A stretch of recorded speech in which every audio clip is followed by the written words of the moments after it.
சங்கீதம் 8 இதன் வரலாற்று பின்னணி மற்றும் முக்கிய செய்திகள் என்ன? சங்கீதம் 8 தாவீதால் எழுதப்பட்டது. இந்த சங்கீதம் தேவனுடைய மகிமையையும் மனிதனின் மேன்மையையும் குறித்து பேசுகிறது. தேவனுடைய சிருஷ்டிப்பின் அழகையும் மனிதனுக்கு அவர் கொடுத்த அதிகாரத்தையும் தாவீது வியந்து பாடுகிறார். சங்கீதம் 8இன் வரலாற்று பின்னணி தெளிவாக தெரியவில்லை.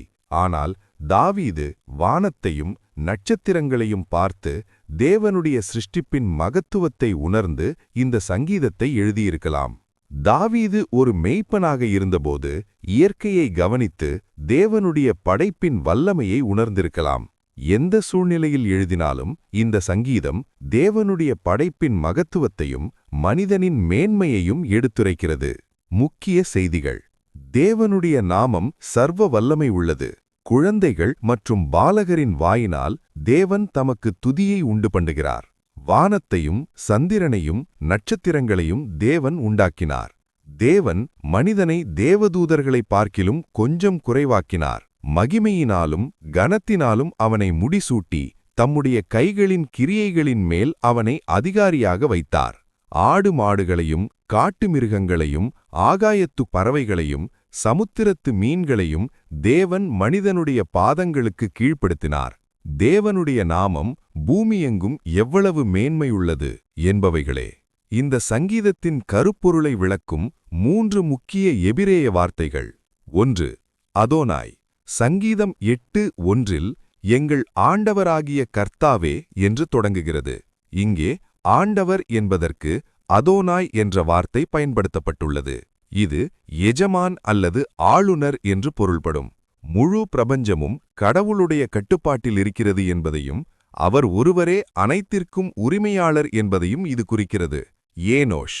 சங்கீதம் 8:4 மனுஷனை நீர் நினைக்கிறதற்கும் என்று வருமிடத்தில் மனுஷன் என்பதற்கு ஏனோஷ் என்ற வார்த்தை பயன்படுத்தப்பட்டுள்ளது. இது பலவீனமான, அழியக்கூடிய அல்லது மண்ணுக்குரிய மனிதனை குறிக்கிறது. பிரம்மாண்டமான வானத்தையும் நட்சத்திரங்களையும் படைத்த கடவுள் இவ்வளவு பலவீனமான மற்றும் சிறிய தூசியைப் போன்ற மனிதனை ஏன் இவ்வளவு உயர்வாக கருதுகிறார் என்ற வியப்பை இந்த வார்த்தை வெளிப்படுத்துகிறது. கபோத். சங்கீதம் 8:5 மகிமையினாலும் கனத்தினாலும் முடிசூட்டினீர் என்பதில் வரும் மகிமை என்ற சொல்லுக்கு கபோத் என்பது எபிரேய மூலம். இதன் நேரடி பொருள் கனம் அல்லது நிறை என்பதாகும். கடவுள் மனிதனை படைத்தபோது அவனுக்கு ஒரு தற்காலிகமான அழகை மட்டும் கொடுக்காமல் ஒரு தெய்வீக மதிப்பையும் அதிகாரத்தையும் வழங்கியுள்ளார் என்பதை இது குறிக்கிறது. மேசியா இயேசு கிறிஸ்துவைப் பற்றிய தீர்க்க தரிசனம் உண்டா? சங்கீதம் 8 நேரடியாக இயேசு கிறிஸ்துவைப் பற்றி பேசவில்லை. ஆனால் இந்த சங்கீதத்தில் உள்ள சில வசனங்கள் இயேசு கிறிஸ்துவுக்கு பொருந்துவதாக புதிய ஏற்பாட்டில் குறிப்பிடப்பட்டுள்ளன. மனிதனின் மேன்மை. சங்கீதம் 8:5 தேவன் மனிதனை தேவதூதர்களைப் பார்க்கிலும் சற்று சிறியவனாக்கி மகிமையினாலும் கனத்தினாலும் அவனை முடிசூட்டினார் என்று கூறப்பட்டுள்ளது.